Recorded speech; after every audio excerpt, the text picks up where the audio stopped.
On today's show, I'm going to make a tender and juicy chicken. It takes about 15 minutes to make this meal. It is so quick and simple, but yet delicious because we have onions, garlic, paprika, some cream, of course salt and pepper. So let's get started.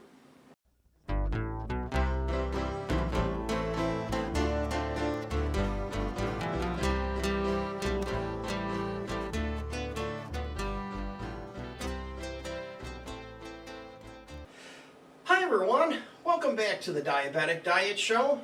We are starting out with our pasta.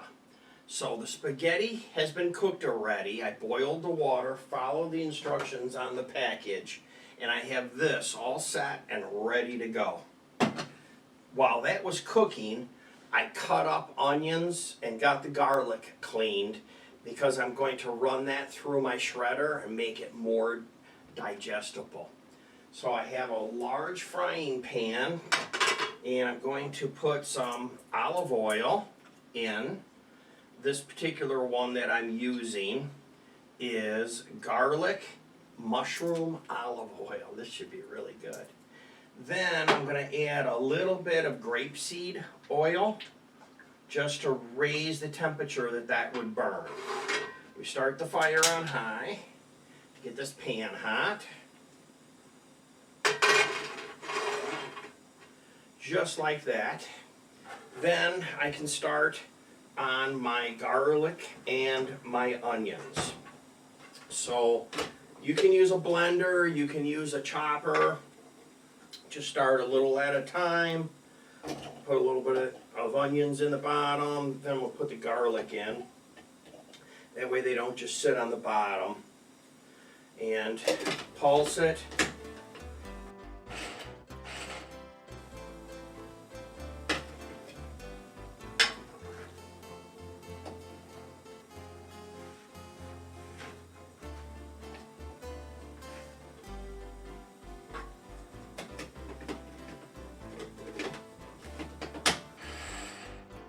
Very good. Now we don't want to turn these into soup, but yet we do want them all cut up. This is getting nice and hot here. That's about ready to go. I have my paprika here.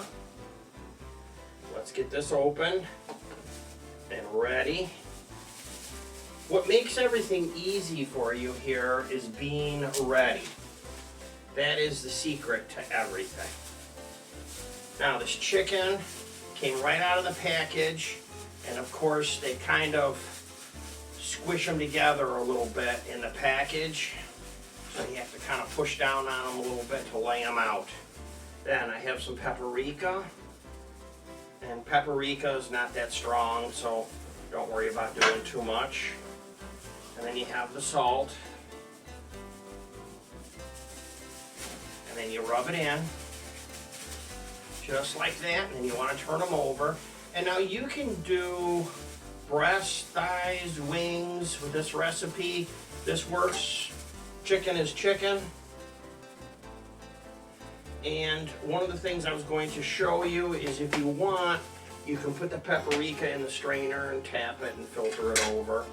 But it's really not necessary. You just want to sprinkle that paprika on there just like that. And then you want to rub it in. And then you want to get these in the pan, skin side down.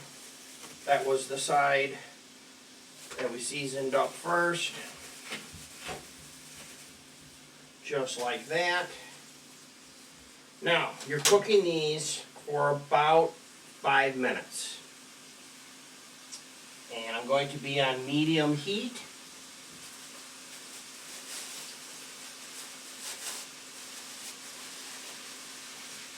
I would recommend throwing a strainer over the top of them to protect from the splashing.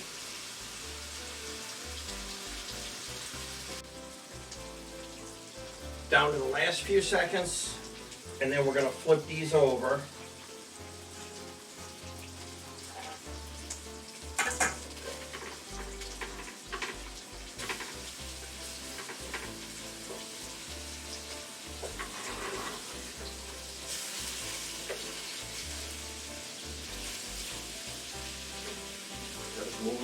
here a little bit in the grease and the juice and everything. They're starting to look and smell delicious.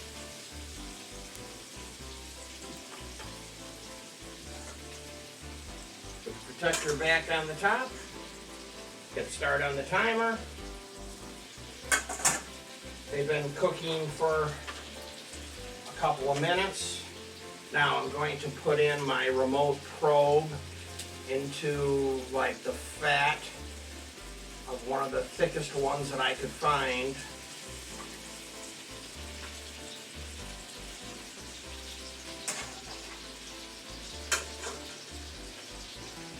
And then I want to turn on my timer, thermometer. Timer's going 347, so that's already on.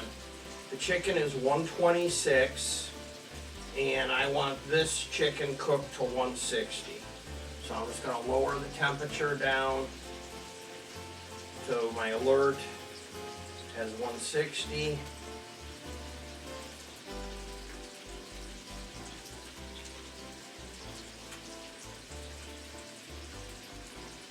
And then let it cook. Here we go, 160 on the thermometer.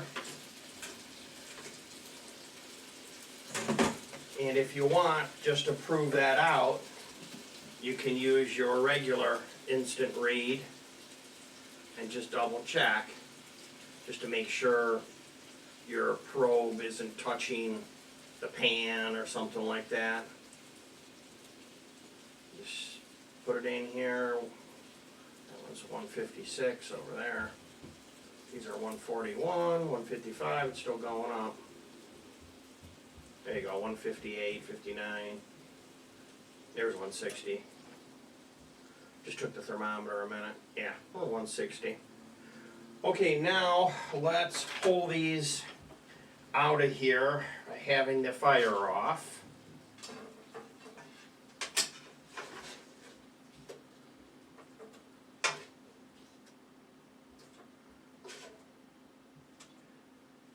Just going to kind of stir the juice around a little bit in the pan. Okay, like that. Get my fire going back again, high, get it hot. And now I have my onions and garlic.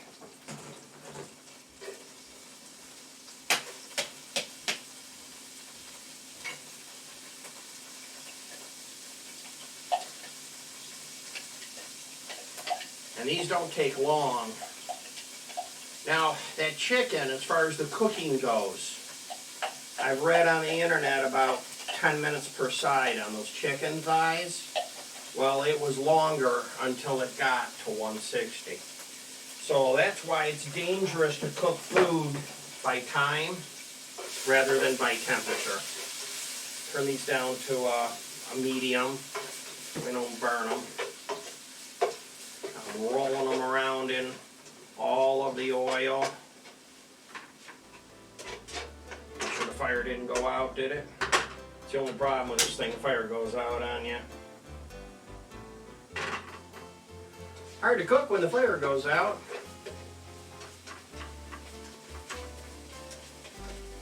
Now I'm just going to pull them over here in the center where they're all together.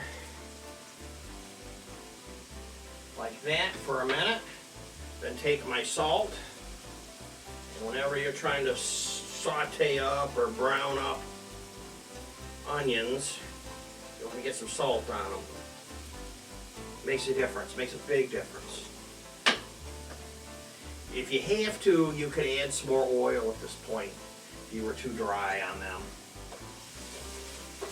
I have a fairly heavy hand on my oil. I like my oil. Now, as soon as these turn yellow or translucent, they are done. It's just a couple of minutes. You're cooking the harshness out of them.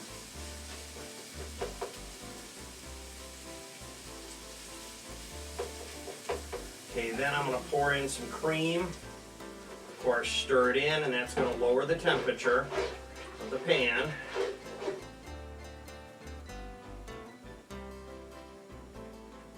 Then I'll get my chicken back in here again.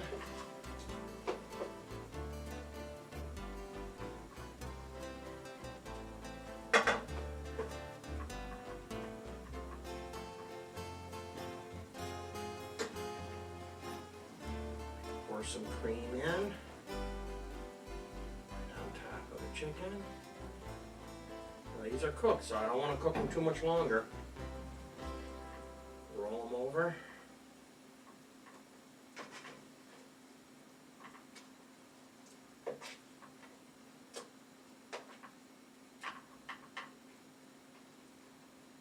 Just pour in the rest of this heavy cream.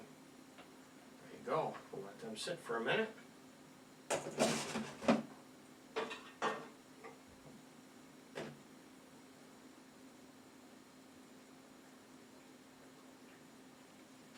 Now it came to a boil, so I'm going to turn the fire off. This is a concrete countertop, so I can pull this off and it won't hurt. I have my plate, and I have some parsley to put on the top. I just put some out in a little container. The pasta, I've been keeping it warm in some hot water, and I have this special fancy pasta scoop that is supposed to make this easier to do. I'm not a big fan of spaghetti. It's kind of hard to work with. Pasta's a lot easier. But here we go. A bed of spaghetti and a spatula to grab out one of our wonderful pieces of chicken. And if you want to, you can grab a spoon and get some of this gravy out of here. This will be absolutely delicious. And you know, another thing that I didn't do that I might do next time is make some mashed potatoes with this, because then you'll have that gravy for the mashed potatoes. And we have some parsley we'll put on top just like that. And then we'll call this a done meal. I hope you've enjoyed this quick meal. It shows you how simple you can cook something and have it be good and healthy for you. And if you'd like to see two more, here's some more videos.